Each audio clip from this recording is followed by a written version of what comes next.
नमस्कार, मैं Sanjeev कुंडील, senior correspondent Mumbai Maharashtra से और आप देख रहे हैं आईएनए लाइव।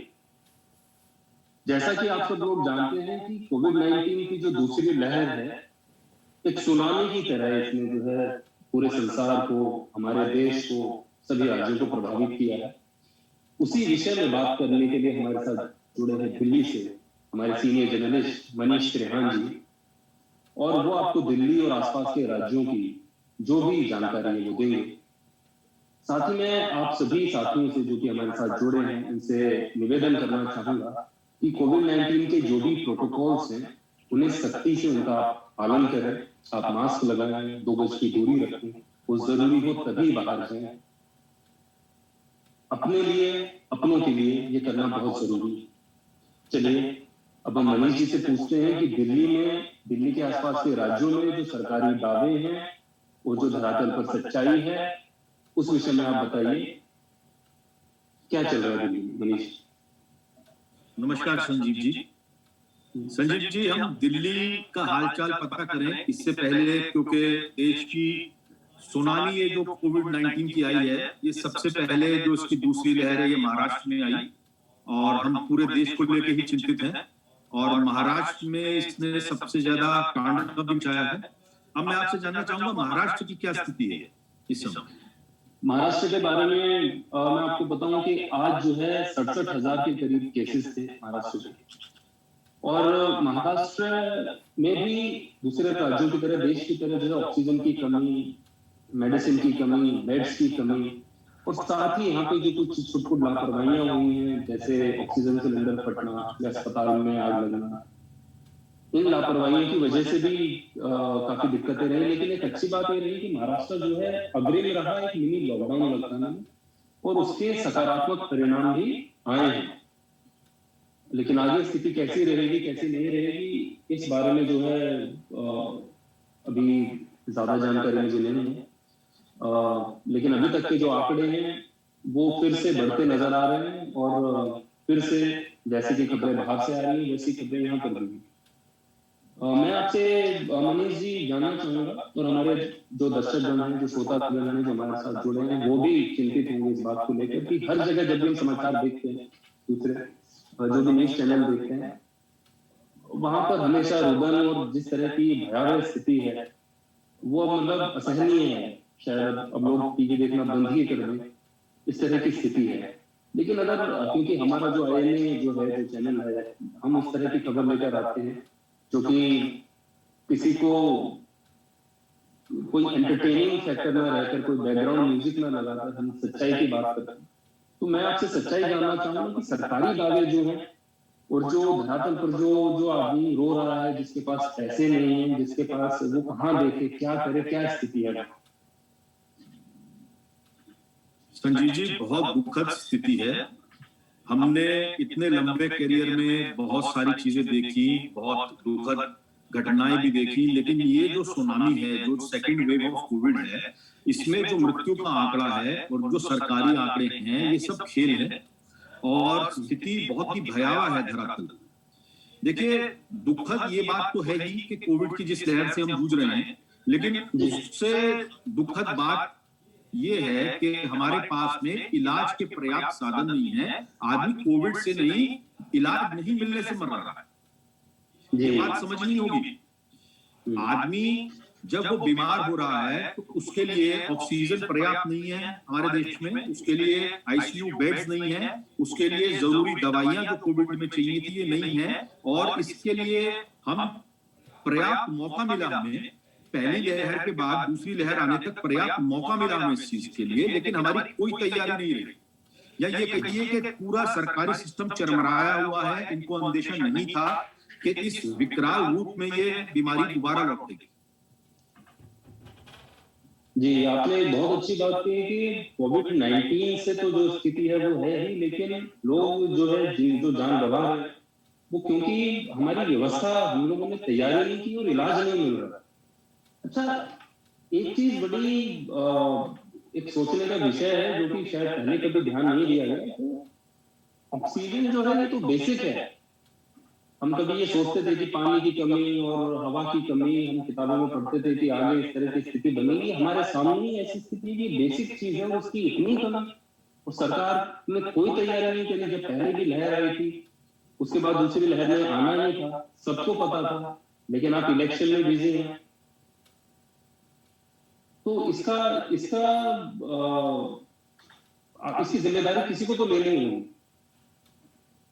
संजीव जी, मैं आपको बताना चाहूंगा और अपने दर्शकों को बताना चाहूंगा कि सुनामी की पहली वेव के बाद एक पार्लियामेंट्री कमेटी बनाई गई, नीति आयोग गठित किया गया और उसके बाद बहुत सारे लोगों के सुझाव आए, जिसमें ऑपोजिशन, आप इस देश में माने या ना माने, कमजोर जरूर है, लेकिन ऑपोजिशन की तरफ से भी बहुत से सुझाव आए, लेकिन सरकार ने सबको दरकिनार कर दिया। बहुत से जगह फंड गया है जहां हॉस्पिटल्स में ऑक्सीजन जनरेशन प्लांट लगे हैं, लेकिन आपको ये जान के हैरानी होगी कि पिछले 1 साल में वो प्लांट चालू नहीं हो पाए। दिल्ली के कई अस्पतालों में अधूरे पड़े हैं, नोएडा के अस्पतालों में अधूरे पड़े हैं और कई जगह अधूरे पड़े हैं। वो प्लांट ऐसा लग रहा था सरकार को कि ये एक हू हल्ला मच रहा है कि इसका एक दूसरा वेव भी आएगा, ये होके निकल चुका। और सरकारी तंत्र, देखिए, हम आप, हमारी एक सीमाएं हैं एक साधारण आदमी की, वो जितना काम कर सकता है। सरकार जिसे हमने अपने वोट से बनाया है, जिसके हाथ में हमने शक्ति दी है, जिसके नीचे पूरा तंत्र है काम करने के लिए, वो विफल साबित हो रही है। अब देखिए, आपकी हाई कोर्ट जो है वो भी लगातार फटकार लगा रहा है, बल्कि सुप्रीम कोर्ट में भी फटकार लगाई है कि आप जजेस को अपीज मत करिए, आप अपना काम करिए, आप राज्यों का जो है, आप जो सिटीजन है उनका पूरा ध्यान रखिए, आप विफल हो चुके हैं। जिम्मेदारी सब जानते हैं किसकी है, जिम्मेदारी उन लोगों की भी है जिन्होंने खुद लापरवाही की। लेकिन मनीष जी, मुझे लगता है कि जो पिछले तबके का आदमी है, जिसे अपनी जीविका चलानी है, वो एक बार के लिए, परिवार के लिए लापरवाह हो सकता है, लेकिन सरकार जिसे आपने चुना है, जिसकी जिम्मेदारी है कि आपको सही गवर्नेंस दे, वो विफल रही है, उनकी जिम्मेदारी है। लेकिन इसमें सजा तो कहीं तय नहीं। ये चीज जो है, इतने लोग, मतलब मैं जिस तरह के पिक्चर्स हमारे सामने आ रहे हैं, जिस तरह चिताएं जलाई जा रही हैं, इसमें आपको लगता है कि सजा का भी कोई भोगी है, किसी को सजा भी मिलनी चाहिए, और अगर मिले भी जिम्मेदारी तय होने के बाद, ऐसी कोई स्थिति नजर आती है आपको आगे? संजीव जी, आप सही कह रहे हैं। दिल्ली एनसीआर में और कमोवेश पूरे देश में ही स्थिति बहुत भयावह है, दिल रोता है। और मैं नहीं मानता कि कोई ऐसा आदमी है जिसने अपने नियर डियर, अपने जानने वालों में किसी को नहीं खोएगा। अब उसके लिए सरकार की जिम्मेदारी बनती है, सरकार की जवाबदेही बनती है। अब ये हमारा जो प्रशासन तंत्र है, इस टाइम जो सिस्टम काम कर रहा है, इस पे लोड कुछ ज्यादा है, लेकिन कोई भी तैयारी नहीं की गई थी। मैं आपके संज्ञान में लाना चाहूंगा, इसी बीच इलेक्शन कमिश्नर ऑफ इंडिया ने इलेक्शन डिक्लेयर किए। इलेक्शन पूरे कई राज्यों, 5 राज्यों में इलेक्शन हो रहे हैं और भारी भीड़, भारी नेताओं की रैली इस बात को बिल्कुल भूल गया, पूरा देश भूल गया कि हमारा देश कोविड पीड़ित है। और यहाँ पे हिस्ट्री और साइंस कहती है, जहां भी पहली लहर आई है, वहां दूसरी लहर उससे ज्यादा बदतर हालात लेके आई। भारत इसे भूल गया। भारत ने इसके अलावा कुंभ के मेले, उसका आयोजन किया गया, जहां बताया जाता है कि वर्ल्ड में on the earth on the single day highest concentration of human population रहता है, वो ऑर्गेनाइज किया गया। सरकारें मौन नहीं, सरकारों ने उसे ऑर्गेनाइज करने में ये बताया कि इससे हमारी इकोनॉमी, राज्य की इकोनॉमी बूस्ट हो। 5 राज्यों में चुनाव किए गए। अभी मैं देख रहा था एक न्यूज पत्रिका में कि थाईलैंड के प्राइम मिनिस्टर को एक पब्लिक मीटिंग करने में उन्होंने मास्क नहीं पहना था, तो उन्हें दंडित किया गया उसके लिए गवर्नमेंट द्वारा, उन पे जुर्माना लगाया गया। क्या भारत में किसी पे इतनी हिम्मत है कि ये बड़े बड़े नेता, बड़े बड़े मंत्री के पदों पे या हमारे प्रधानमंत्री अगर बिना मास्क के रैली करते हैं तो कोई उन पे कोई एक्शन ले? वो एक लोगों के लिए एक आइडल है। वो लोगों के बीच में अगर बिना मास्क के जाते हैं और आप उनसे कहते हैं कि आप 2 गज की दूरी का पालन कीजिए, आप मास्क लगाइए, आप खुद मास्क नहीं लगाए हैं, आप खुद प्रोटोकॉल का पालन नहीं कर रहे, क्या संदेश देना चाह रहे हैं आप भारत की जनता को? जी, साथ ही जैसा कि सुनने में आ रहा है कि अब जो है आप इस पे आवाज भी नहीं उठा सकते हैं। अगर आप being a journalist, being a normal citizen, जैसा कि यूपी की खबर आप जानते ही हैं, अगर आप उस पर थोड़ी दृष्टि हमारे दर्शकों को डालकर बताएं कि वो क्या है, किस तरीके से कि अब इस पर जो है एक तरीके से आपकी जो है आवाज उठाने पर भी पाबंदी सी हो गई है, तो ये स्थिति तो मुझे और ज्यादा आगे गिरती हुई नजर आ रही है। संजीव जी, मैं पहले आपको आपके पहले सवाल का जवाब दूंगा। जो स्थिति है और जो आंकड़े हैं, इनमें बहुत फर्क है वास्तविक स्थिति और आंकड़ों में। ये हम सब जान रहे हैं। ये हॉस्पिटल से पता लग रहा है, ये टेस्टिंग से पता लग रहा है, लिमिटेड टेस्टिंग हो रही है राज्यों में, और ये शमशान घाट से भी पता लग रहा है, ये कब्रिस्तान से भी पता लग रहा है। तो जो वास्तविक स्थिति, जी मैं माफ करिए जी जी जी जी, क्या सरकारें छुपा रही हैं? क्योंकि अचानक जी अगर जी जी अगर आप वास्तविक स्थिति जो ग्राउंड पे रिपोर्टिंग कर रहे हैं या जो लोग वहां जा रहे हैं उनसे पूछेंगे या इंटरनेशनल मीडिया से पूछते हैं, तो हाँ बिल्कुल स्थिति छुपाई जा रही है, आंकड़ों से खेल किया जा रहा है। लेकिन इसके अंदर बात यह है कि जो लोग पीड़ित हैं, जो अपने घर के लोगों को खो रहे हैं, चाहे वो किसी भी दल के हैं, किसी भी रिलीजन से बिलोंग करते हैं, उनके लिए अपूर्ण क्षति है वो। इसके लिए किसी को जिम्मेदारी लेनी पड़ेगी। वो आदमी जिसको इलाज ना मिलने के कारण उसका कोई अपना चला जा रहा है, उसे ऑक्सीजन भी मुहैया नहीं करवा पा रहे, दवाई मुहैया नहीं करवा पा रहे, वो उसके लिए किसी को somebody has to take the responsibility for this। देखिए, आपने अभी कोर्ट की बात की, कुछ अदालतों ने स्वतः संज्ञान लिया इस बात का, और जिसमें मद्रास हाई कोर्ट ने इलेक्शन कमीशन के खिलाफ में बहुत तीखी टिप्पणी की है, और कुछ और राज्यों के हाई कोर्ट भी इसमें, जहां पे एप्लीकेशन लगाई गई है, वो भी इसमें बोल रहे हैं। अब मद्रास हाई कोर्ट ने खुल के कहा है कि इसके लिए इलेक्शन कमीशन को जिम्मेदार ठहराया जाए, जो दूसरी लहर है। उसने इलेक्शन में जो कोरोना प्रोटोकॉल था उस पर बिल्कुल ध्यान नहीं दिया, उसका बिल्कुल पालन नहीं करवाया। उसी का ये कारण है कि आज हमारा देश इस समस्या से जूझ रहा है। अब क्या उन लोगों को रिस्पॉन्सिबल ठहरा के सजा होगी? और मैं आपको बताना चाहूंगा, सॉरी मैं इसके बीच में एक चीज और ऐड करना चाहूंगा।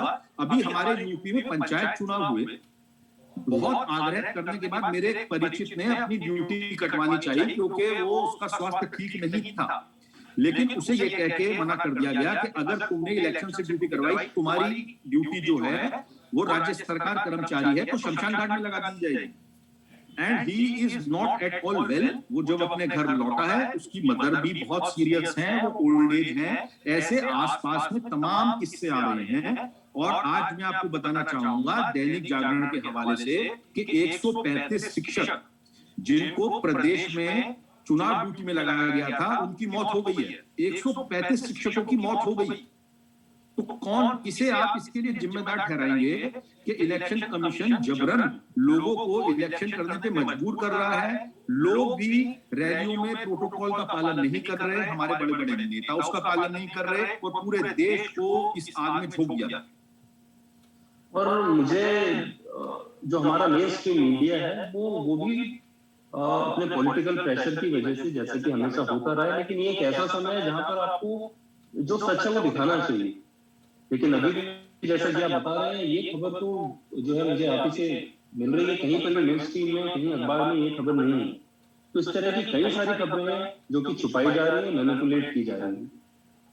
संजीव जी, आप जानते हैं मीडिया के क्या हालात हैं इस समय, देश की सरकार के क्या हालात हैं, और कई बार तो ऐसा लगता है कि कहीं चाइना या यूएई में तो नहीं रह रहे जब सरकार ये कह देती है। उत्तर प्रदेश की सरकार ने जैसे ये कह दिया, शुक्र है कि हम दिल्ली और मुंबई में बैठे हैं। उत्तर प्रदेश की सरकार का ये कहना है कि अगर कोई भी ऐसी खबर दिखाई जाती है जो सरकार के विरुद्ध जाएगी तो उससे भ्रामक मानेंगे वो लोग, उसमें नॉन बेलेबल धाराओं में मुकदमा दर्ज करेंगे और जेल भेज देंगे। तो आप ये बताइए, एक आम आदमी जो अपनी इलाज के लिए, अपने परिजनों के इलाज के लिए घूम रहा है, वो अपनी आवाज नहीं उठा सकता। उसको अंडर प्रेशर लेने की कोशिश की जा रही है इस समय, उसकी सहायता करने की बजाय। संजीव जी, ये स्थिति बहुत भयावह है। सरकार को चाहिए कि इस समय अपनी हेकड़ी छोड़ के लोगों के साथ आए, ज्यादा से ज्यादा उसकी मदद करे। सब समझ रहे हैं कि हमारे देश के साधन सीमित हैं, लेकिन कोई अपनी गलती माने, कोई सच्चाई को एडमिट करे और आदमी आगे बढ़े, लोगों की मदद करना। उसके बजाय लोगों पे प्रेशर क्रिएट किया जा रहा है। अब मैं आपको एक साधारण सी घटना बताऊंगा। हरियाणा के हरियाणा के स्वास्थ्य मंत्री विक साहब का 3 बार अभी पिछले 2-3 दिन में टेलीविजन पे इंटरव्यू आया, जिसमें वो ये दावा कर रहे हैं कि हमारे पास पर्याप्त साधन है, हमारे पास पर्याप्त ऑक्सीजन है, हमारे पास बेड हैं। और एक जर्नलिस्ट ने तो उनसे ये भी कह दिया कि अगर आपके पास सब चीज अबेंडेंट है तो आप दूसरे राज्यों की मदद कीजिए। और मैं आपको बताना चाहूंगा कि कल की घटना है, गुड़गांव में ऑक्सीजन खत्म होने के कारण 5 आदमी की डेथ हुई 2 अस्पतालों में। गुड़गांव में ये हाल है, जो वहां का प्राइम सेंटर एक शहर है हरियाणा। मैं कोई आपको इंटीरियर जिंद या किसी ऐसी जगह की बात नहीं बता रहा, ये गुड़गांव की मैं आपको बात बता रहा हूं। और 2 अस्पतालों में रेवाड़ी में ऑक्सीजन खत्म हो गई, जहां पे पेशेंट्स को अपनी जान गंवानी। ये हाल नोएडा के प्रकाश हॉस्पिटल में हुआ, ये हाल दिल्ली के बत्रा हॉस्पिटल में ऑक्सीजन बची, और जयपुर गोल्डन हॉस्पिटल के अंदर लोगों को ऑक्सीजन की कमी के कारण अपनी जान गंवानी। अब ये चाहे सप्लाई की प्रॉब्लम है, चाहे दवाई की प्रॉब्लम है, चाहे कुछ भी है, लेकिन जो स्थिति है, लोगों के पास पर्याप्त मेडिकल सुविधाएं नहीं है, वो अपनी जान गंवा रहे हैं और सरकार इस बात को मान नहीं रही। जी, ये स्थिति आपको आगे कहां जाती हुई दिखाई दे रही है? देखिए, केंद्र और राज्य दावा कर रहे हैं कि विदेशों से भी मदद मांगी जा रही है और कुछ देश आगे भी बढ़ रहे हैं, जैसा कि मैंने भी न्यूज के माध्यम से सुना है। हमारे यहाँ इस समय जो है, सबसे पहले तो ऑक्सीजन की और दवाइयों की बहुत किल्लत है। देखिए, ये कोविड की लहर में जो ये दूसरा आपका म्यूटेड वायरस आया है, इसमें ये फेफड़ों पे असर कर रहा है और ज्यादातर लोग जो हॉस्पिटल जा रहे हैं उनमें ऑक्सीजन लेवल कम है। तो सबसे पहले तो पर्याप्त ऑक्सीजन चाहिए देश को, बेड्स चाहिए, और आपका उसके बाद में स्वास्थ्य सुविधाएं सुचारू रूप से चले, अब नहीं आगे भी चले। सबसे पहले तो इसकी जरूरत है, प्रशासन से एडमिट करे। प्रशासन लोगों की मदद करने की बजाय उन्हें गोल गोल घुमा रहा है इस समय कि वो पहले इस लाइन में लगे, फिर इस लाइन में, तो हमारे पास देर से पहुंचे। पहले आप सीएमओ के पास जाइए, उसे बताइए कि सीएमओ नहीं जाएगा तो आप एक प्रदेश में ऐसा वो किया गया है प्रबंध कि आप सीएमओ जब तक लिख के नहीं देते आपको एडमिट नहीं किया गया है। एक हमारे केंद्रीय मंत्री पीयूष गोयल साहब कुछ दिन पहले टीवी पे ये कह रहे हैं कि मैं राज्यों को ये कहूंगा सॉरी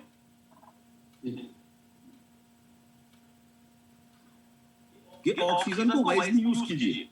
यहां तक तो ठीक है, मैं हॉस्पिटल से भी ये कहूंगा कि पेशेंट्स को ठीक ऑक्सीजन दीजिए, उसका बेगा इस्तेमाल मत कीजिए। तो क्या आदमी एक फेफड़े में ऑक्सीजन ले, दूसरे में ना ले? क्या जिसको ऑक्सीजन की जरूरत है वो ऑक्सीजन नहीं लेगा? अब उत्तर प्रदेश में ये कह दिया गया है कि एक प्रशासनिक अधिकारी ये बताएगा कि किस हॉस्पिटल को कितनी जरूरत है ऑक्सीजन की, और हरियाणा में भी ऐसा ही चल रहा है। तो अब डॉक्टर्स का ये कहना है कि हमने मेडिकल पढ़ा है, हमें पता है कि किस पेशेंट को ऑक्सीजन की जरूरत है और किसको नहीं। प्रशासनिक अधिकारी, डीएम हो या कमिश्नर हो, वो कैसे इस बात को जस्टिफाई कर सकता है कि इसे ऑक्सीजन की जरूरत है या नहीं है?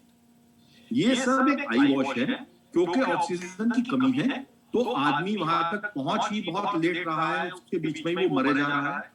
तो वहां तक जब वो पहुंच रहा है तो 100 की बजाय 10 एप्लीकेशन पहुंच पा रही है। देखिए, कोविड हेल्पलाइन स्टार्ट की गई पूरे प्रदेश में और मेडिकल हेल्पलाइन स्टार्ट की गई। संजीव जी, मैं निजी रूप से आपको बताता हूं, मेरे एक मित्र के पिताजी की पिछले 2-3 दिन से ऑक्सीजन कम हो रही है और मैंने बहुत नंबर्स पे ट्राई किया, मैंने अपने यहाँ के सब नंबर एंगेज।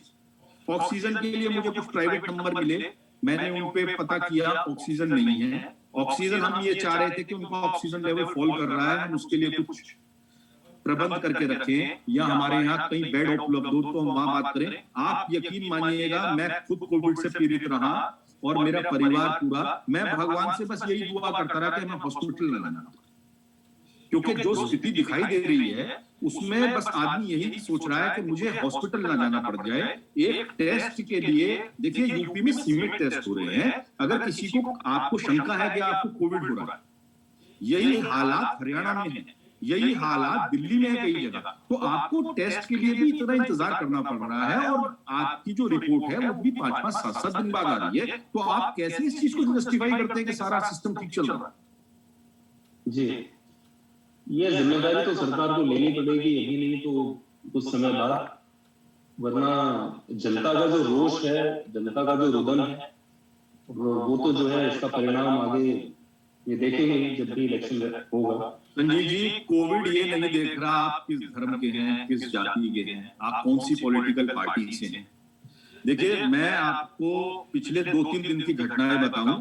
मेरठ में 3-4 भाजपा के पदाधिकारियों की कोविड के कारण मृत्यु हुई, बहुत दुखद है ये। बरेली में विधायक गुजर गए, कई जगह प्रदेश में और कई जगह पे सत्ताधारी पार्टी के लोग भी कोविड के कारण अपनी जान गंवा रहे हैं, दूसरी पार्टियों के लोग भी गंवा रहे हैं। आप ये सोचिए, उन लोगों को इलाज नहीं मिल पा रहा, हमारे आपके जैसे साधारण लोग या एक गरीब आदमी, वो उसका क्या हाल होगा, जो किसी को फोन भी नहीं कर सकता, कुछ अरेंज भी नहीं कर सकता।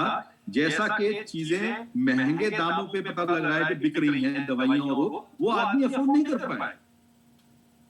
जी, कहां लेके जा रहे हैं हम देश को। एक तरफ को कुछ दिन पहले हम विदेशों को वैक्सीन, ऑक्सीजन और तमाम जरूरी चीजें एक्सपोर्ट कर रहे थे, ये कहते हुए कि हमारे देश की वाहवाही होगी। और आज हम खुद इस स्थिति पे खड़े हैं कि हमारे देश के पास उन चीजों की क्रेसिटी है, तो पहले अपने देश की सोचना चाहिए था। अब मैं आपके संज्ञान में एक बात लाना चाहूंगा। पार्लियामेंट्री कमेटी ने और मनमोहन सिंह जी ने, राहुल गांधी ने, कई लोगों ने ये सुझाव दिए सरकार को कि हमारे देश में वैक्सीन की कमी हो सकती है, तो कुछ प्राइवेट वैक्सीन निर्माता जो विश्व के हैं उनके साथ टाई अप करके इंपोर्ट किया जाए। तो इन बातों की हंसी उड़ाई गई कि ये लोग विदेशी कंपनियों को देश में इंट्रोड्यूस करना चाह रहे हैं। अब सरकार को वो करना पड़ रहा है, लेकिन हम बहुत लेट हो चुके। अब जो ये कदम उठाए जा रहे हैं, अभी भी वही कदम उठाए जा रहे हैं, हम बहुत लेट हो चुके हैं उनके लिए। तो दूरदर्शिता एक जो सरकार की होती है, एक जो प्लानिंग होती है, जो प्लानिंग की जाती है, वो लैक ऑफ प्लानिंग है पूरी तरह से देश में।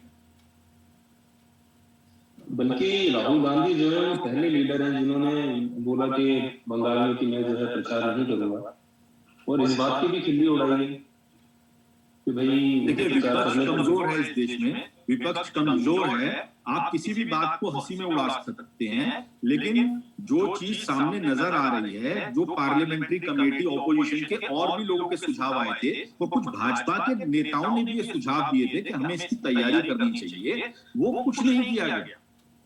जी, कम से कम जनता का ख्याल। जी, अब देश का प्रधान इसकी जिम्मेवारी लेना। जी, ये देखने वाली बात है कि वो चीजें ट्विटर पर ही सीमित रहती हैं या मन की बातों की सीमित रहती हैं, आगे जनता की संवेदनाओं से वो किस तरह जुड़ते हैं। जब देश की सब उपलब्धियां, जब सब उपलब्धियों की जिम्मेदारी आप अपने सर लेते हैं, उसका श्रेय लेते हैं, तो इस स्थिति की, परिस्थिति की जो भयावह स्थिति है, इसकी जिम्मेदारी कौन होगा? एक साधारण आदमी इसकी जिम्मेदारी लेगा, या जो हमारा नेतृत्व कर रहे हैं राज्य और केंद्र, वो इसकी जिम्मेदारी ले लेंगे? तो मुझे मनीष जी लगता है कि जिस तरह ट्रंप जब दिल्ली आए थे, तो जिस तरह से आप जो है वो लगा देते हैं, शेड्स लगा देते हैं कि आपको पीछे गंदा नाला ना दिखे, पीछे आपको वो सब चीजें ना दिखे, आप उसे ढक देते हैं। इसी तरह जो है सरकार, हर राज्य की सरकार इंक्लूडिंग सेंट्रल गवर्नमेंट, ये ढकने का काम ज्यादा कर रही है अभी भी, जो कि काफी निंदनीय है, दयनीय स्थिति बनी हुई है देश की। इसके साथ ही कालाबाजारी जो है वो भी नहीं रोक पा रहे हैं, जहां पर कि एक इंजेक्शन जो है रेमडेसिविर का मुहैया नहीं करा पा रहे हैं। साथ साथ में आप देखने को देखिए, गाजियाबाद में, मुंबई में कई जगह पर डॉक्टर्स आगे बढ़कर बहुत अच्छा काम कर रहे हैं, लेकिन साथ ही हर जगह पर कुछ ऐसे लोग होते हैं, लेकिन उनकी रोकथाम के भी कोई उपाय नहीं है। शायद कुछ लोगों को वो पकड़ पा रहे हैं, अदरवाइज आपको एक एक इंजेक्शन 80-80 हजार रुपए का मिल रहा है। एक आम आदमी, एक गरीब आदमी जिसके पास खाने के लिए नहीं है, 2 साल से ऐसी स्थिति बनी हुई है कि बिजनेस जा चुके हैं, उनका जो रोज दिहाड़ी के काम करने वाला आदमी है वो तो बर्बाद ही हो चुका है। तो वो क्या करे? ऐसी स्थिति में कोई उम्मीद की किरण आपको नजर आती है? संजीव जी, पहले मैं आपको ये कहना चाहूंगा, जो आपने बात कही, इसके मूल में भी कारण वही है कि अगर किसी चीज की कालाबाजारी हो रही है, तो देखिए इकोनॉमिक्स का सीधा सिद्धांत है डिमांड एंड सप्लाई। डिमांड बहुत ज्यादा है और सप्लाई नहीं है, इसीलिए ये कालाबाजारी करने का मौका मिल रहा है।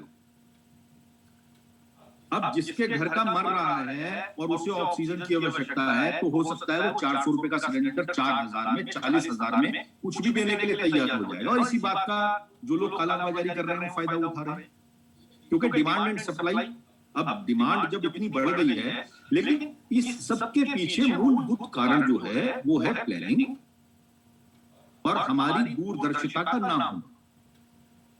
लोगों की भी कमी रही, वो कैजुअल हो गए, वो बाजारों में निकलने लगे, वो पार्टी करने लगे, लेकिन सरकार जो उन्हें रोक सकती थी उसने भी इस चीज को बहुत लाइटली लिया। और जो लोग 10-10, 20-20 लोगों की पार्टी कर रहे थे, उनसे बहुत बड़ी पार्टी वो पॉलिटिकल रैलीज कर रहे हैं खुद ही। भाई अगर आप खुद ही एक उदाहरण ऐसा प्रस्तुत करते हैं, तो आप अपने घर के बच्चों को क्या मना करेंगे गलत काम करने से? जी जी रमेश जी, काफी जानकारी जो है आपने हमें दी, हमारे दर्शकों को दी। और इसी के साथ जो है मैं आपसे आज्ञा लेना चाहूंगा कि हम ये यहीं पर समापन करें। साथ ही मैं बताना चाहूंगा INA लाइव के जो हमारे दर्शक हैं कि इस तरह की वार्ताएं, इस तरह की बातचीत जो है, इस तरह के जो संवेदनशील विषय हैं, जो भी हर हफ्ते हम उन्हें लेकर आपके सामने आते रहेंगे। और मनीष जी से मैं आप कुछ कहना चाहेंगे हमारे?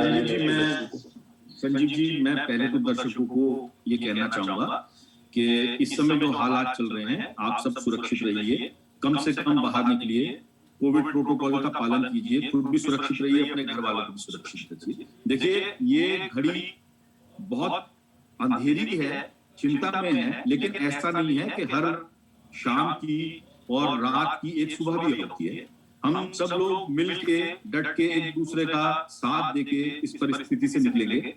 हमें बहुत से ऐसे देश हैं जो मदद करने के लिए तैयार हुए हैं, सरकारें भी अब जाग चुकी हैं, वो भी प्रयास कर रही हैं। तो हम होपफुल हैं कि ये स्थिति जो है वो भी निकल जाएगी और हम इससे एक बेहतर अनुभव लेके आगे के लिए एक बेहतर इंसान और बेहतर सरकारें बनाएंगे। धन्यवाद संजीव जी।